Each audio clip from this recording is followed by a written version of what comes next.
I must say it's been far too long since our last conversation, but I am very pleased to welcome back to the show author Diana West. Diana, hello. Hello, Jason. It has been too long. It Glad really to be with has. you. Yeah, Yeah. I'm always glad to see you, Diana. Everybody knows you are a very accomplished author. You've written so many books about the communist infiltration. I think for a long time, a lot of people were like, hey, this lady is crazy. But now we see you were right. Yes, but you know how right I really was. I actually started out writing about the Islamic infiltration because I had a syndicated newspaper column back in the days of newspapers, right, for about 15 years, and it went into syndication with United Media the week of September 11th. Wow. Yeah, so I spent I would say that first decade, along with many Americans, trying to understand Islam and its designs on the Western world, on the whole world, through the imposition of Islamic law, which is known as Sharia. So the communism aspect to my research developed when I wanted to find out if we had any other experience with totalitarianism that we had been so unable to even discuss, like grown-ups, which is sort of where The Death of the Grown-Up, my first book with St. Martin's Press, came out. This was my attempt to understand our culture and how we were so infantile when it came to even having a grown-up conversation about Islam. And I'm kidding. It's not that silly, but it there is something to the direction of our culture down to a point where, oh my goodness, we are actually very suited to take that secondary or tertiary status under an Islamic mandated society, which is really what 9/11 was the augur of, I'm afraid to say. 25 years later, our youth is gone, and here we are. Yeah. Um, it's an amazing place, but I would say the twin totalitarianisms are really connected, and at least they were certainly in my career, looking back Hmm. and forward. And I think a lot of people, maybe I'm just speaking for myself, Yeah. had high hopes for Donald Trump in terms of exposing 9/11. You recall, I'm sure, on the day he was down there at the World Trade Center saying there were bombs. We've had these sort of, I guess, maybe limited hangout revelations in the form of the 28 pages. Who was that senator from Florida? Graham, Bob Yeah, Graham. right. We've had little peeks through the keyhole, but we still really don't know what was behind 9/11, do we? No, there are too many unanswered questions that you raise. I mean, Donald Trump's, I remember, and I've listened to it over the years, Donald Trump's initial 9/11 2001 radio interview, back when he was not president and not in politics, but was a big New York personality and real estate developer, etc. His first comment has never left me. It had to do with the fact that this building was built, and he knew about that kind of thing. This building was built with the superstructure on the outside, meaning that to him, the steel on the outside should not have functioned the way we saw what we saw on camera on 9/11. So this was sort of the beginning of his own concerns about what we were looking at, which I thought was a very interesting and kind of unforgettable observation.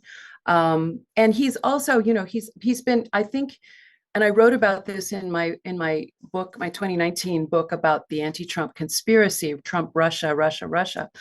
Um, I decided in that first term, certainly he was innately, instinctively, and very forcefully our most anti-communist president in history, at least in modern history.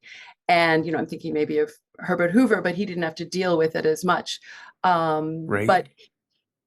well, Reagan was also an internationalist in many ways. He was very happy functioning in the multilateral kind of world, and that was the antithesis really of this thing that got summed up as America first. There was this notion that America, in that first Trump agenda, America had separate interests, not that wasn't ruling out joint action or alliances and trade and all the rest of it, but that we had to look at our interests in a different way than always working with, the global team, which I think Reagan in his period was more in that mode.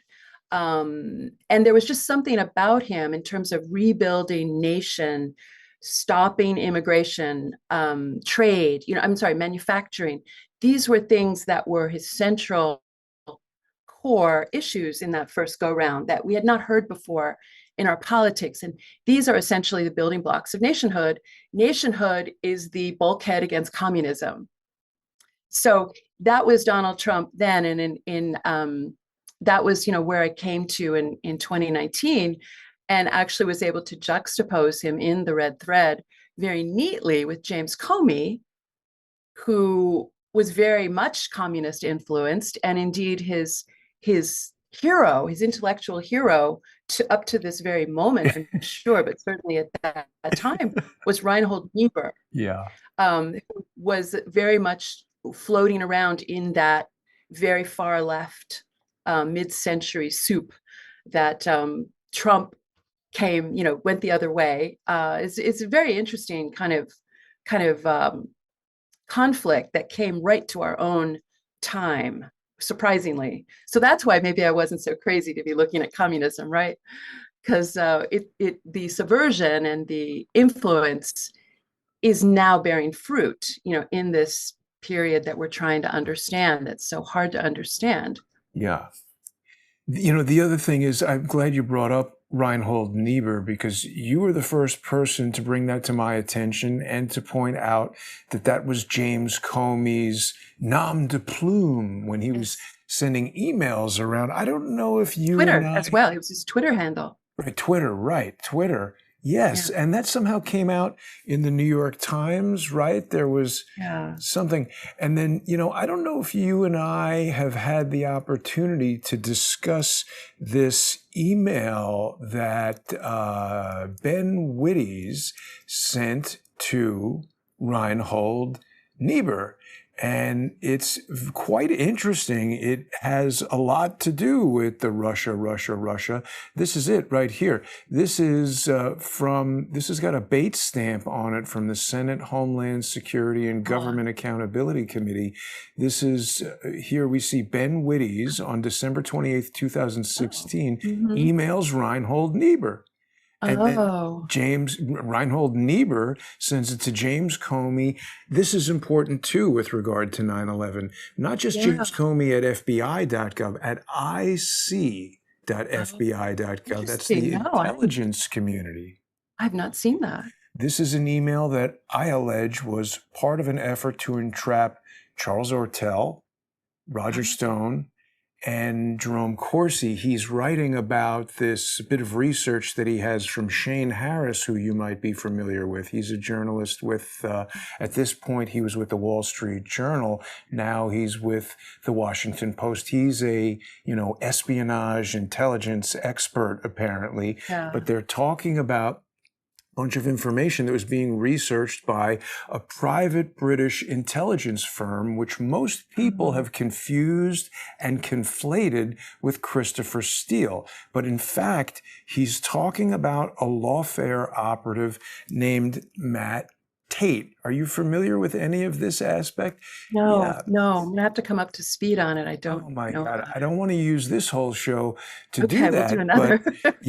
But Ben Wittes, of course, is the he was the chair. He created the Lawfare Institute. Matt Tate is a former GCHQ guy. Whenever I see somebody in their 30s who's a former intelligence operative, I'm very suspicious of that. Yeah, but this guy wrote a whole article about how he was entrapped in this whole thing that Ben Wittes was emailing Comey about. And I don't understand it, Diana, because back to what you and I were discussing earlier on Twitter and before the show, I had such high hopes for Trump and certain expectations. He doesn't even seem to be interested in going after the people who set him up, who shot at him in Butler, PA.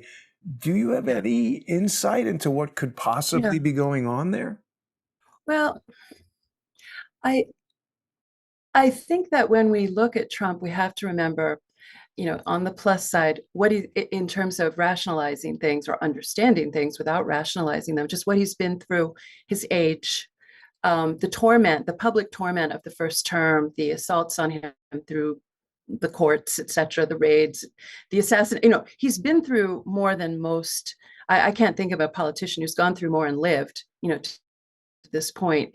So in some ways, I'm not giving him a pass, but I'm also saying I don't really know what's going on in his mind after all of that. In any case, what I can see and what we can talk about is the envelopment of Donald Trump in this second term by, I mean, in some ways you could call it a kind of American Shura Council. If I echo back to our days in Afghanistan, having to sit down with, the Afghan Muslims and our military having to deal with these people in the person of several key appointees at the top level in the form of his own children's businesses. They're carrying on the Trump Organization work even in his own children's marriages at this point. As we look at Tiffany Trump marrying into the Mossad Boulos family, this is a very important Middle Eastern family. Jared Kushner, Ivanka's husband, of course, very key person in the Trump political activity of the second term as well as the first, but in the Middle East, being very tied to key players financially and having been bailed out by very key players financially, having gotten loans from these countries. These sovereign wealth funds have to be involved, these players that are parts of these monarchies that control this wealth. Whether you're looking at Saudi Arabia, whether you're looking at Qatar, the other key envoy we've seen floating around in all of these hotspots in the Middle East, from Israel to Qatar, would be Steve Witkoff, also deeply enmeshed, financially speaking, in this region.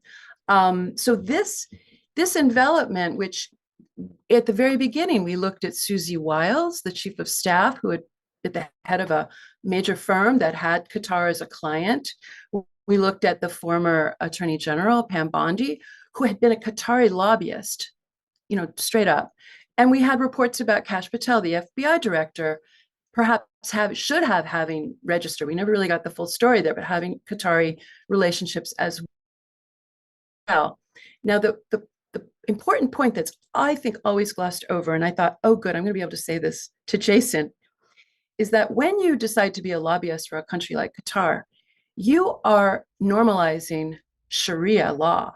I mean, you are accepting it in your own business conscience, your own professional,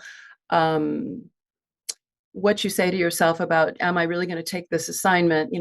Everybody has lines they don't like to cross, or people they don't want to be associated with, or we have our choice that we make to actually start taking money from a country, an entity that is not only a Muslim Brotherhood stronghold, certainly a Sharia compliant dictatorship, with all of that means.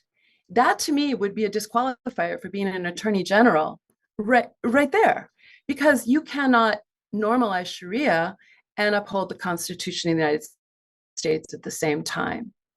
And so we kind of go on from there in terms of a lot of these relationships that Trump himself has rushed into. I mean, his first foreign trip, wasn't it, to the Gulf? Yeah. We have Qatar one that we talked a Let's little. talk about that. I'm sorry to interrupt you, but to me, that was No, no, one of the craziest things. It's like, wait a minute. If there yeah, were ever an aluminum Trojan horse, how could that yeah. not be? And also speak about the constitutionality of that. Isn't there an annulment clause that specifically says you can't take gifts from kings? And here he wants to put it inside a building in Miami. This is insane to me. Well, the whole thing, the Miami thing, is even a new wrinkle to me. I mean, this was going to replace our aging Air Force One. Clearly, there was finally a decision made that this was not safe I mean, we had him get off that plane in Turkey. We don't even really know the whole story there either. Mhm. A child, I mean, we're getting to these points where none of this is difficult to understand.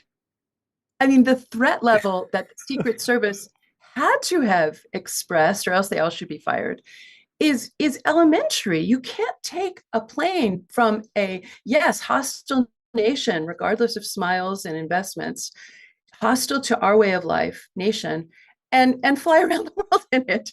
I mean, it's and take it as a gift, as you say, the emolument clause and all the rest of it. So it leaves one it leaves us always in a state of disbelief and being just very nonplussed. If you remember that adjective, I just find describing so much, because none of these things that we talk about, that we see, that we can understand very clearly, again on this childlike right wrong kind of measure, ever ever seem to come to any sort of resolution. Right. And I mean, that's not even getting to the point you mentioned of the various treasonous assaults on the presidency in Trump first term that have not been addressed. The absolute weapon, I hate that word weapon, I'm not going to use the weaponization, but the twisting and the really Stalinization of our constitution and our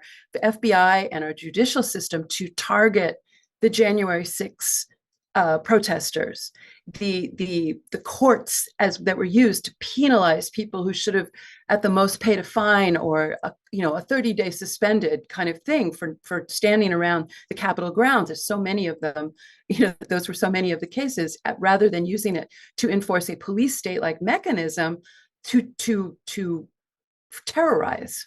I mean, this was all about terrorizing the rest of us on the backs of these poor people, who many of whom suffered greatly in these absolute torture chambers with no recourse to normal due process. I mean, these are the kinds of issues that, yes, I expected, hoped would be addressed in this term. Removing, the terrorists in our country. Now, I know he's come up against courts that are just utterly subverted and so on, but the embrace of Islam has been notable. And I think had it been an Obama or a Hillary or um, even an auto pen Biden, this would have been something people would have perhaps been more had it wouldn't be quite as confused by.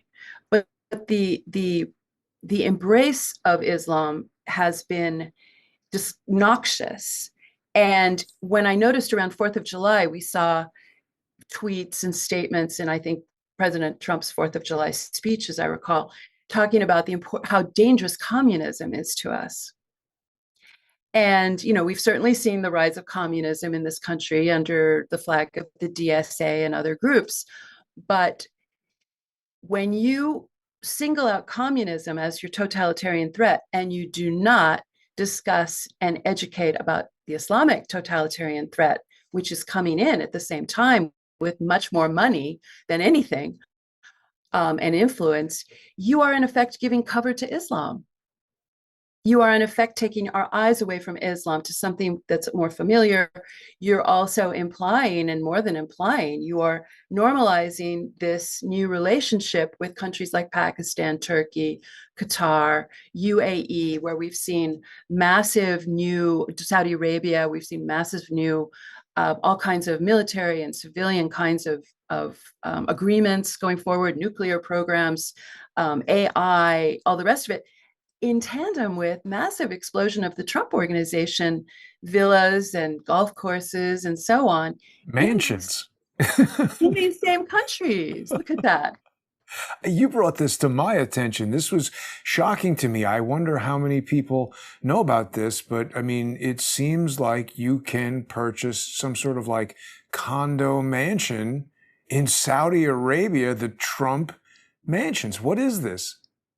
It's another golf luxury area, and it'll be available. I read the website, available 2030. Wow. But I mean, that's just one. Then we have a new Qatar development, or maybe more than one. there were the is it the stable coin or the meme? I'm Oh, a little yeah. off on the that currency stuff, but he made a ton of money coming out of UAE. How can this be? I mean, Diana, the thing is, we see they've got Alvin Bragg coming after him and Letitia James for things that happened 20 years ago. We saw Yeah, they actually altered the law for like a week in New York to extend the statute yeah. of limitations so that people with no evidence, no recollection of specific details of things that allegedly happened 30 years ago can bring charges. That all goes through. But at the same time, what you're talking about, the cryptocurrency, here we've got, speaking of Qatar, we've got Donald Trump Jr. involved with Omid Malik. How are Yes. these things sliding under the radar? Doesn't it seem if Democrats or any opponent of Trump really wanted to prosecute him or do something meaningful, isn't this all so much more serious? Yes, it is. And the other parallel that I notice in terms of certainly um, very justifiable outrage going back to the Clinton or the Obama years was the Clinton Foundation money coming from countries that Hillary Clinton, as Secretary of State, obviously was involved with. And um, this was a terrible conflict. Obviously, it did not stop her from being confirmed. I think it was 98-2. If we go back to 2009, as I recall, there were two votes against Who her. were they? I'm trying to remember. I feel like one was the guy who became heritage from one of the southern states. He became a heritage president. Name escapes me at the moment. And the other was a fellow who got into all kinds of trouble at some point from Louisiana. Both Yeah, Republicans. I can't remember probably their names both off the committed top of my head. suicide. Yeah, exactly. But they were right. And I remember writing some very vigorous columns about it at the time. I mean, it's you have to laugh in a way because it is so absurd. But then you go forward and you see, Trump has a different kind of foundation, right? He's got the Trump Organization, should not be dealing with the hot spot of his presidency, which has become or always was from the beginning, the Middle East. So, this is something that 25 years ago would we have expected to have a conversation whereby not only had we started negotiating with terrorists in the Iraq war, there was a moment where I remember Rumsfeld actually made an announcement that yes, the United States had been having face to face in Iraq with terrorist organizations. I wrote a column called Tea Time for Terrorists, which I marked it. I know when it was. And then you keep moving forward, and or moving backwards or moving downward, I think. And now we're at a point where where the United States negotiates face to face with Hamas in the form of the president's son-in-law as special envoy. Hamas, where the United States negotiated last week or so with Hamas, not even separated by a hotel room. I think their initial negotiations going back a few months, there seemed to be some sort of musical chairs or musical hotel rooms going on with Witkoff and Kushner. But this was a face to face. And that is a very stunning and sobering marker because it's not noticed. I mean, it used to be you don't talk to terrorists, people who kill women and children and rape people and sever limbs and all these things with bombs in pizza parlors and Olympic games and things like that. You don't talk to, well, we do.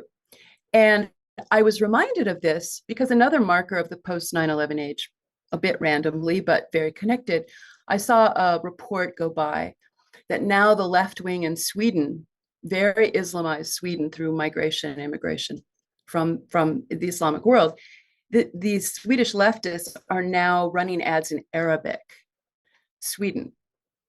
And I just kind of got curious about that because at the very beginning of the life of Israel, Israel was socialist, Sweden was socialist, very pro Israel for decades. And then you get to the mid 70s, and what happens? You have their left wing prime minister, Olaf Palme, normalizes relations, or at least reaches out to have talks with then the arch terrorist in the world, Yasser Arafat of the PLO. Huh. And this was a shocking moment. It was the first Western leader who had done that. And just to note the synergy, because the synergy here is important. This is not just about Islam. In 1974, also, the Soviet Union normalized its relations with the PLO, and the PLO opened an office in Moscow that same year. So you start seeing the beginning of this in tandem with Soviet aims, Russian aims. Russia's very interested in the Middle East. Russia famously under Andropov as KGB director and later leader, very convinced the Middle East, or the third world generally, but the Middle East probably, was going to be the final battle with the West, where they would win in the third world. And Israel was always a big part of their strategy against the West. The design was to break Israel off from the West. So we are seeing this design before our very eyes, but with very little consciousness of it, because what was shocking in 1974, when a Swedish prime minister had a conversation with Yasser Arafat, is now barely noticed when the president's son-in-law has a conversation with Hamas. And I think that's a 50-year long march, right? So we get to 9/11 and we're off to this next level, this next cycle of this Islamification of the world, which also, oh, by the way, happens to correlate with a lot of our major and more traditional enemy doctrines, including Soviet Union, China, etc. So, well, not etc. I would say Soviet Union and But wait a China. second. Let me take you back to Olaf Yeah. Palme for a moment, because this is a Okay. name that does not often come up. And actually, you are only the second person ever to even mention Olaf Palme to me. It was Ole Damegard who brought this guy and his assassination to my attention. And I don't know if you're aware of the remarkable coincidences, similarities, whatever we want to say, between the assassination of Olaf Palme and JFK, and now we have to add to that Charlie Kirk.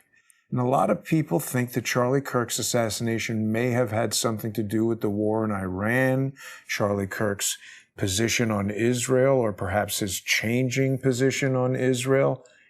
Do you see any connections there?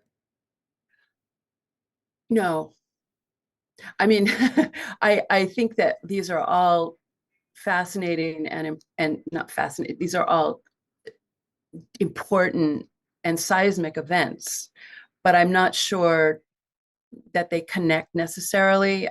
Certainly, one can argue that there may have been this connection.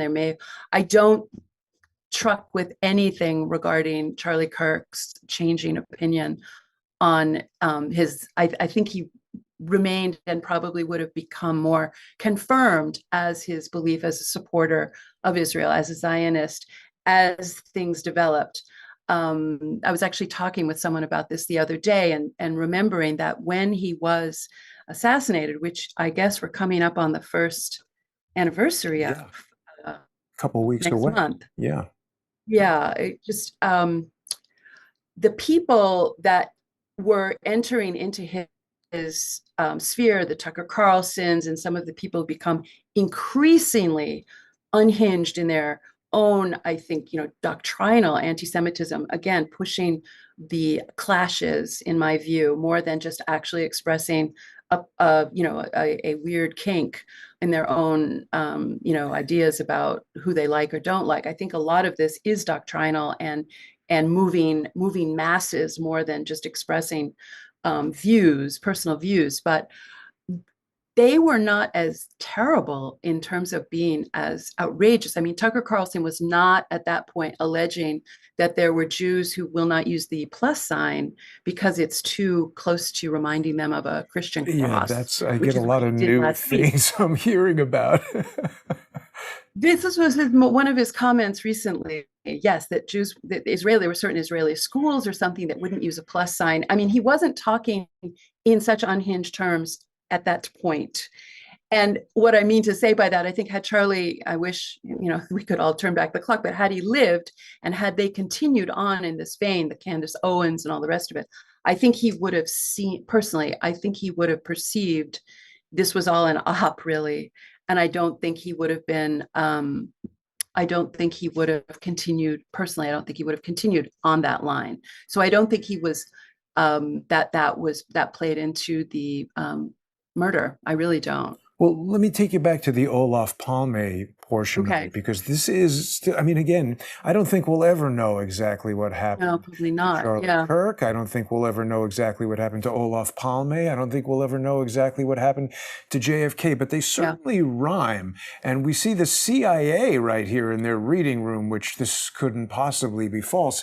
But it starts with this question: why did Moscow kill Premier Olaf Palme? And it's always like, when did you stop beating your wife? It's like, Yeah. hang on Yeah. a second. How did you arrive at this conclusion? Do we know that Moscow killed Olaf Palme? Wasn't he very involved with Oliver North and all of those shady characters? I think Sweden was manufacturing missiles of some kind that they wanted to do something with in Iran. What year was this Uh, that he was killed? 86 or something like that. 86. Yeah, I don't know. It's not one of my study areas. But Um, it is you know, odd to candid, start a thing by saying, yeah. "Hey, Moscow, why'd you kill Olaf Palme?" It's Yeah, like, well, yeah, no, that that is. hasn't Yeah, been that is. concluded.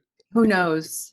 And look, it says how Moscow plays the Muslim card in the Middle East. Oh yeah, Wow, that's that's a real thing. fascinating that you brought this link in. I had no idea. This is like an Well, interlocking. yeah. Well, what I was going to bring up was I would say, in terms of popularizing or making this information available, we can go back to Claire Sterling. Do you know the name of that journalist? No. Claire Sterling wrote a very important book that came out as the brand new Reagan administration was coming in 1981. And it was called The Terror Network. And what she put on the table was solid sourcing on Moscow's involvement in what we used to call Arab terrorism. We used to call it Arab terrorism. We didn't even really know, at least I didn't, I don't think it was really discussed as being Muslim until after 9/11, really. I Right. mean, it was always Arab terrorism. I didn't know what jihad was. These words were not Right. nice. These words were not in our It vocabulary. was a better time. Um, it was, but it was a dangerous time, and not enough people paid attention to writers like Claire Sterling. But what she showed was that Moscow was behind this disparate spread of terrorist organizations, from Baader Meinhof, which is not Muslim, communists in Germany, to the PLO and the various splinter. There were so many splinter groups with different kinds of acronyms. Libya, IRA. I mean, it was a big spread. And at one point, I remember she had a very good analogy where she was talking about how it was as if, because Moscow supplied these people and trained these, there were training camps. And she said it was as if Moscow put the gun on the table, and these people picked it up. So there would be deniability, but once the documents started being discovered over time, it became quite clear where their guns and so on were coming from. And when we look back on a lot of these things, we tend to forget that there would be a long period, many years, where the source of this terror, the sponsorship of such terrorism, the hijackings, remember the PLO hijacking, they were very famous, infamous for that, the shootings at, the airplane counters in Rome, and these kinds of terror attacks that were frequent in the 1970s. They had a Soviet connection, and over time, the documents would come out, the paper that would show some of these transactions and identification cards, things like that. But we forget that there would be maybe a decade, maybe more, where the secrecy held. And I think a lot of times in those periods of secrecy, they make these incredible strides, then things are discovered and the whole game plan changes again. So it's just that's just an observation about how hard it is to come by the real information. So in terms of communism and Islamic terrorism, it goes way back, and it figures into really all of what we're looking at today. I think it figures into all of the I think it figures into the migrations into Europe by the third world, by Africa and Middle East, that has completely transformed for the much worse that continent, into our own country. I think all of these things do tie back to this essential long war against the West. And in many times, there have been Islamic proxies, and I think they still are, even though they have obviously their own agendas. But they still have relationships. We saw even in this recent Iran war, we are seeing China and Russia helping Iran. This that's just the way it is. And I think it really has hurt us to omit this long history of these same alliances and tactics and all the rest of it, because every time something breaks out, people say something like, "Oh, this started in 2014 when Obama did something." And you think, no, we can never really get our feet on the ground, because there's such a huge and I'm sure contrived ignorance on so much of these things. Everybody plays dumb Hmm. or is played dumb. Well, another topic that you've historically brought up Mhm. is the idea that McCarthy was actually right, that Washington, Sure. D.C. was being Oh, yeah. infiltrated by communists. And of course, that leads me to the question that one of his sort of right-hand men was Roy Cohn, who's Mhm. closely associated with Trump.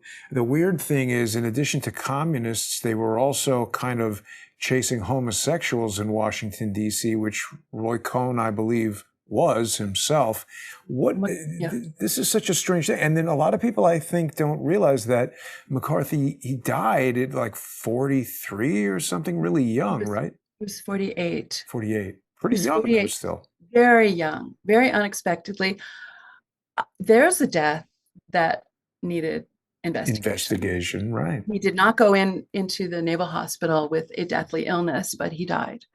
And McCarthy was one of a multitude of Democrats and Republicans both on the Hill, who, after World War II, especially when the Republicans came back into power, after almost 16 years, 4 terms of Roosevelt, and then finished with Truman, to try to figure out the communist infiltration that had come in under the Roosevelt administrations, which is discussed and laid out in American Betrayal, my 2013 book.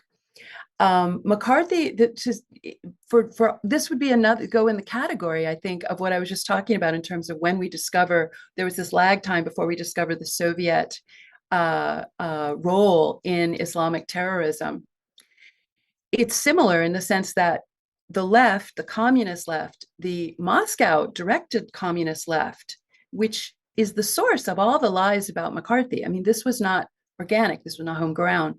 This was directed by Stalin himself, which is something people don't realize, carried out here in the 1950s by his agents and assets and ideological communists and fellow travelers, and taken up by the left and liberals and most Americans who just kind of picked up things in the air. Um, the extent to which he was right is unquestionable. He ended up investigating a number of federal employees at very sensitive installations, defense and so on, State Department and so on, who were later confirmed to have been in this conspiracy, communist conspiracy against our country. And really a wonderful book to discover really the truth about McCarthy is M. Stanton Evans' book, Blacklisted by History. It was this book that I read. People, you always get that question, did a book change your life? Well, this book did change my life in the sense that I read it, knew nothing about McCarthy around 2007 or 8 when it came out.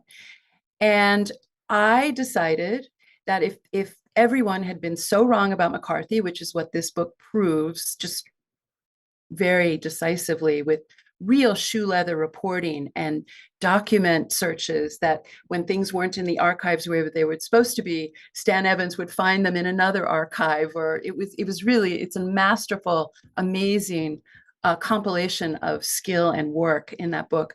But I decided, if that could be so wrong, our understanding of McCarthy, what else was wrong? What else were we lied to about?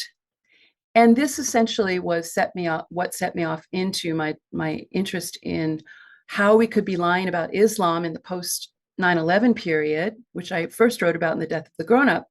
But I started out wondering how much, what in the communist experience was lied about that relates to what is being lied about today about Islam. And I discovered that everything that was happening to me in real time, being called an Islamophobe and that kind of thing, because I was writing a weekly column at the time about these affairs, was also duplicated in the communist period, the Cold War period, where people were called red baiters.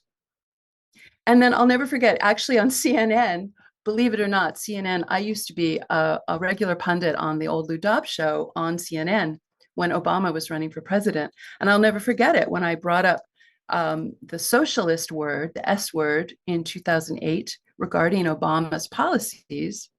And I, by a Hillary Clinton, you know, political, what do you call them, consultant type, Hank Scheinkoff, called me a red baiter right there on national television. It's like, hey, And Russia called it once its foreign policy back. What? well, it's kind of interesting because at that point, I wasn't exactly even sure what a red baiter was, but I had a feeling, I kind of knew. But I'm just saying that our understanding, even as I was a journalist following these things, trying to understand, I had to read Stan Evans' book about McCarthy to understand. Applying these things to Obama, I had to, then understand red baiting. And then I just started going back in time, and I ended up writing American Betrayal, which essentially rewrites the history of World War II and the Cold War with this understanding that everything had already been subverted. And that's maybe more of an answer than you wanted, or a digression than you wanted. But I think the extent to which we are bereft of information is always shocking to me. And going to our current situation, where you actually have American negotiators expecting to have a sort of Occidental understanding of deal making, where you sign something on a piece of paper and you're held to that standard. That is the antithesis of the Islamic way. And anyone who studies Islamic law, straight up classical normative Islamic law books, will understand that Islam negotiates to promote itself, to enhance its powers, to undermine its opponents. There is no straight on, Western style Anglo-Saxon legal concept of a handshake deal. It is always deception, and it's called taqiyya or kitman. And this is a very important classical normative mainstream Islamic concept that a negotiator must be aware of if he is to have any success, or even any concept of reality when trying to contend with Islamic forces. This is absolutely gone from our understanding, our institutional understanding. And I would say that is one of the main successes of the post 9/11 era on Team Islam. This understanding of Islam was systematically stripped from our security agencies and our military, from our FBI, from our Department of Defense. And I watched this in real time and documented it in real time, also in my syndicated column. This would be in the period under Obama, especially, but it starts under Bush. And the Islamic way is incorporated, and Islam realists in the military, lecturers, um, were actually fired, and correct, honest information was rooted out. And so when you are moving through that system and coming up in the State Department or the political world, you learn by experience or by watching that to go to the truth about Islam is a career ender. And so you adopt all of these deceptions yourself, and you end up deceiving everyone and entering into these ridiculous negotiations with either Iran or Pakistan or Qatar or Hamas or anyone else. It's instantly understandable to some with any have spent 5 minutes studying or 50 minutes or 5 years or 10 years, which there are a lot of us out here, understand that this is absolutely a non-starter to have these negotiations and expect them to be fulfilled. Similarly, this was our experience with the Soviet Union and communism, which also has a similar amoral outlook in dealing with non-communists. And in fact, when Reagan came into office, he very famously asked for a review of all American treaties with the Soviet Union over the past 25 years. He wanted to know if any of them had been upheld by our Soviet partners. And the answer was zero. Ooh. Is that back bad? 50 years. He could have gone, but this is similar. And that is why Islam and communism are twins, because Islam does not have thou shalt not lie in its teachings. That's one way of putting it. Similarly, communism has a very amoral outlook in terms of its approach toward aggrandizement, with no sense, no thou shalt not lie either in communism. You've raised a So very, excuse me again, but you've yeah, raised a really important point. And I think there's another way that people learn about this apart from studying. You know, I don't know if you and I have discussed this, but before I started Crowdsource the Truth, I had a motion picture production yes, company, and the thing that broke its back was a ride film production in Dubai. mm, And when I got back to the United States, the producer of the film said, "Well, we don't want to pay." And I was like, "What the hell are you talking about? I just spent all this money traveling to yeah, Dubai, paying the crew.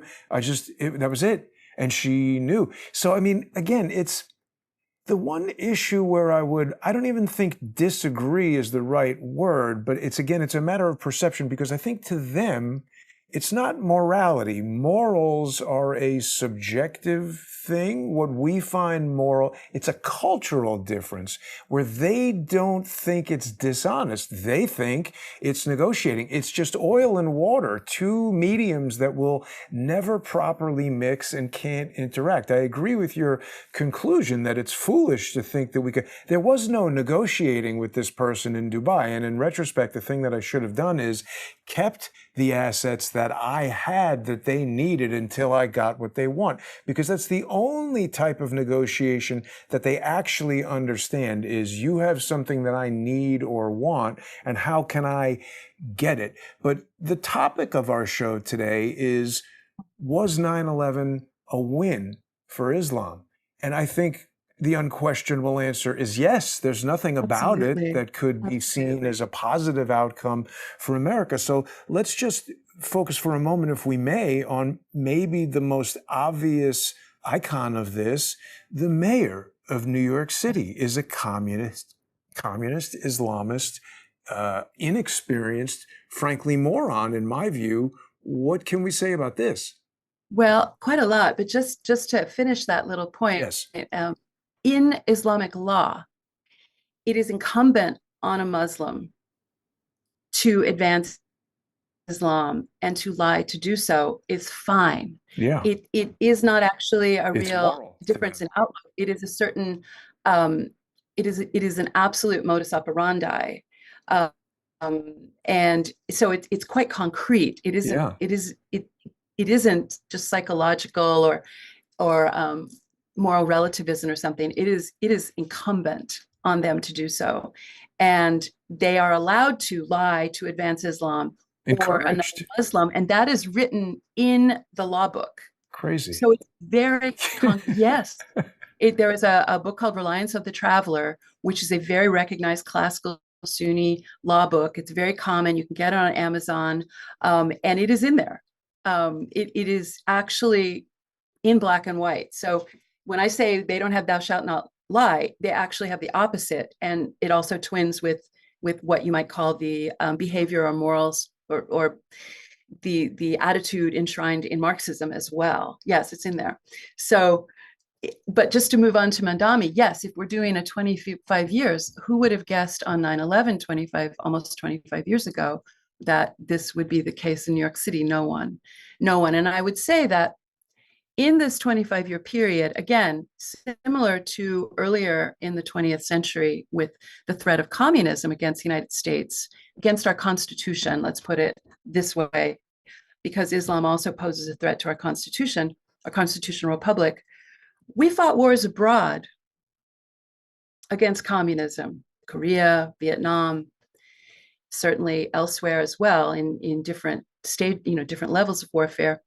And did nothing essentially at a certain point against communism at home. And I would look back on these 25-year period and say the same about America and Europe. America fought wars in Iraq and Afghanistan, which, it's heartbreaking to say after the suffering of everyone involved, but I'm more concerned about our American servicemen, the PTSD and the suicides and the lost limbs and organs and brain injury, etc. After all of that, all the money and all the rebuilding money, the billions, trillions, whatever it is, it's as if we were never there. I mean, in either Iraq or Afghanistan, we're just also marking 5 years of the Taliban back in power in Afghanistan. And this was a big, ghastly waste. So we were fighting abroad, and what was happening at home? We were being Islamized. We were doing what they used to call in the years after 9/11, we called it Muslim, or they called it Muslim outreach. After 9/11, all around Washington, D.C., I remember it, wrote about it. There were iftar dinners suddenly at every agency, every department, the Pentagon, the White House. All of a sudden, there were the Council on American Islamic Relations was celebrating with George Bush, or not celebrating, but joining George Bush on a stage at a 9/11 event. I mean, this was such a boon to Islamization, to the jihad. We haven't used that word that much yet, but jihad is really what we've been in a very ramped up cycle of. And the migration, the immigration into Europe, the immigration into the United States. This has led to the democratic, small d democratic decision making to advance Sharia candidates in this country due to an Islamic demographic that should not have come here, that should not have been allowed in, due to the antipathy of Sharia, or the incompatibility of Sharia with our Constitution. So if you are a devout Muslim, you want to follow Sharia. It's not really, Islam is actually not defined as a religion under Islam. It is a life system. It is legal, it is political, it is religious. It is not simply a religion. And so if you are a devout follower, you want to see the Sharia across the land. If you leave it, Islam is such that there is no freedom of religion, you are actually subject to the death penalty in an Islamic state. Apostasy is a capital crime. And so this makes it very difficult, even in European countries and so on, for Muslims to leave Islam publicly, because it's a very frightening thing. Even if the state or the Islamic authorities don't carry out a sentence, some jihadist citizen may do that. Wow. And under Islam has just earned, a trip to paradise. That is another major difference. So this is what was going on all these 25 years as we were looking overseas, as we looked under the communist era overseas, subversion at home in both periods. So the red-green assault on America, red being communist, green being Islamic, is real. And we are seeing it manifest itself more so than ever in these previous electoral cycles, probably kicked off with the victory of Mandami in New York City. Wow. You know, I had a pretty close friend who left Islam. And Mhm. until right now, I don't think I realized the seriousness of that action. Well, it's very serious. But look what we've lived with all these years. You remember Salman Rushdie's Satanic Verses? Stabbed What in was the eye. Well, after 20, almost 20 years, I think the book came out in 1988. The fatwa from Iran came on him, death penalty for writing a book critical of Islam. Um, and he lived with that. There were attacks on translators. I think a Japanese translator of his book was assassinated earlier. Wow. He lived in hiding. I mean, this has been tolerated, but this was an illustration of how serious Islam is to Muslims, and that's fine.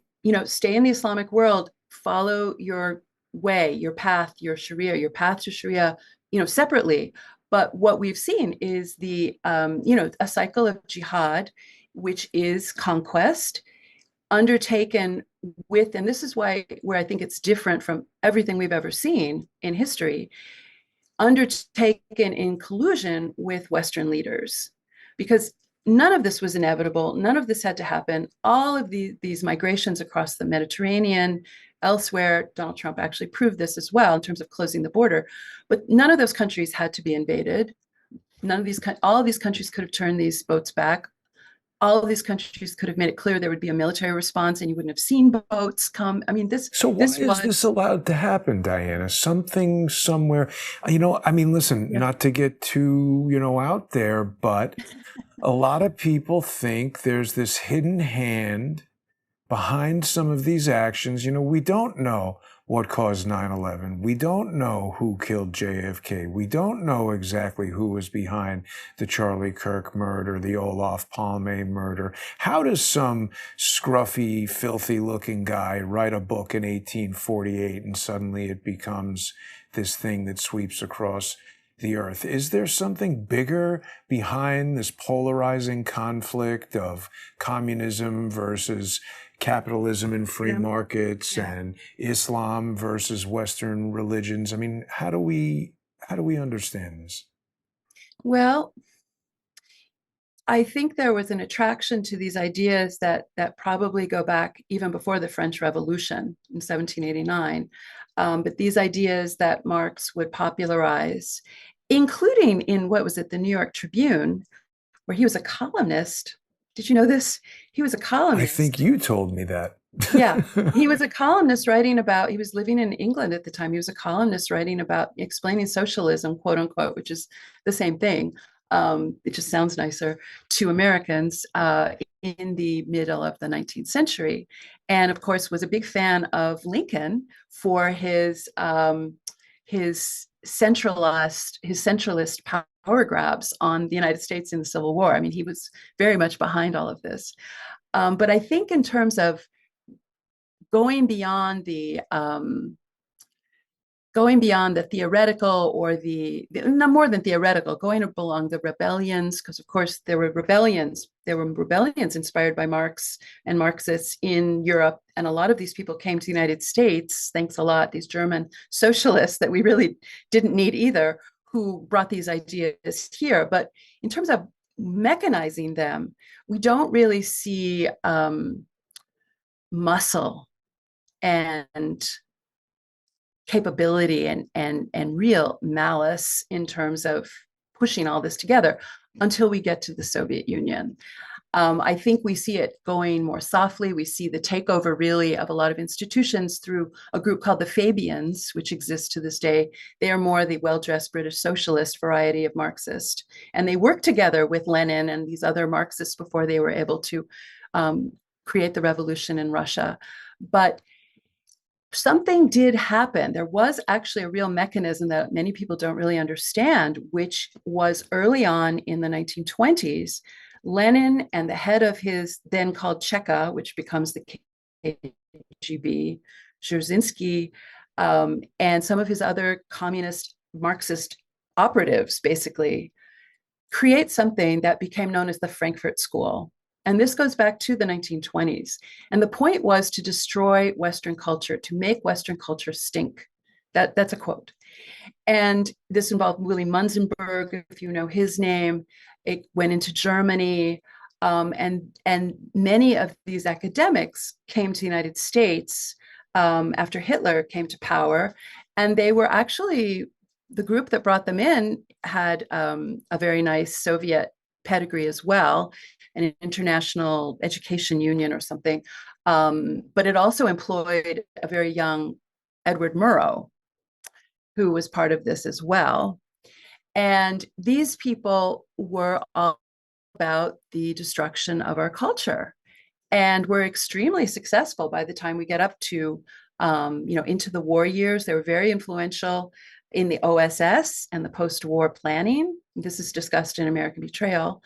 So the communizing of the world was going on, and by design, it's by design. And this is what people like Senator McCarthy, Senator Pat McCarran, who was a Democrat, Representative Martin Dies, who was a Democrat, other Republicans as well. They were looking at why are these things happening? Why are we giving Europe over to Stalin at the Yalta Agreement? Why did we betray Chiang Kai-shek in the war in China against Japan? Why are all these things happening? And the reason was we were completely infiltrated by a veritable army of Stalin's secret agents, to quote the book title by, again, Stan Evans and Herbert Romerstein, and very much discussed in American Betrayal as well. And this had to be kept secret, I think, maybe because they just were continuing the same mechanisms, the same MOs to this moment, and it created this place where we really couldn't even handle Islam. I mean, Islam is a newer import to the United States, much newer, really post 9/11 in many ways, in terms of a big presence. But it is something that if you were already subverted to PC, as we used to call it, or woke, or these catchphrases that describe the Marxist structure, we were essentially incapable of again dealing with the Islamic threat, even talking about it. And so going back to Trump talking about communism being the biggest threat to America, as his coffers are filled with money from the Middle East, and his sons are building golf courses, and he has this Qatar plane and deals and AI and nuclear and all of these things going on, and he won't talk about the Islamic threat. Well, he has been blinded, for good, bad, or indifferent reasons, whatever his own motivation is.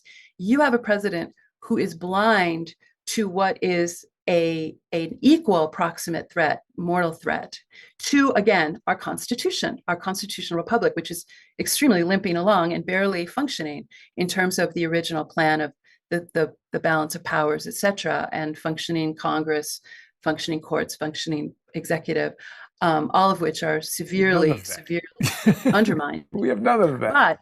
But but still, Islam is a dire threat because of its law, the Sharia law, no freedom of speech, no freedom of conscience, etc. This is antithetical. So you can't form alliances if you don't have that conception, unless you are to form alliances that will undermine the country.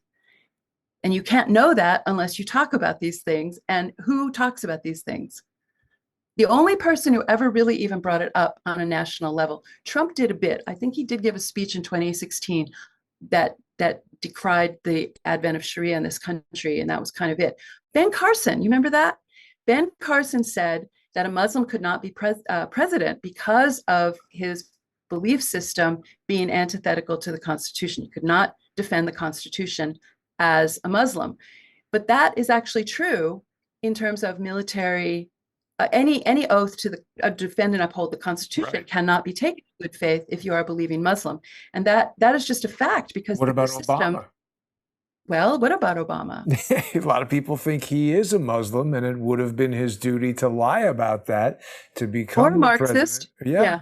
do it too. all, Yeah. all of the above. You know, Diana, there's so many things for us to discuss. I mean, Yes. you've got me thinking about the Cambridge Five, how all these Mhm. infiltrations work back and forth. We could go on for hours and hours, and it really, we have to have another conversation sooner. You can't have as much time pass Okay. as already has, but I want to make sure we don't overwhelm people with too much stuff in one Yeah. day. People definitely have to get onto your Substack at substack.com/at Diana West. And certainly if they've been intrigued by this conversation, if you haven't, I don't know what's wrong with you, but get onto Amazon and buy some of Diana's books. American Betrayal, Red Thread, all of these books are going to The Death of the Grown Up, all of these books loaded with information that is going to basically explode your brain. Anything else you want to leave us with before we wrap up today? No, that's a good wrap up. They're also the American Betrayal and the Red Thread are also available in audiobook. Oh, that's And great. yes, and I read the audiobook, so That's that brand was new, a isn't it? great experience. Is Pardon? that new? The audiobook No, version? no, but Oh, it was a great project. I even do voices. that's fantastic.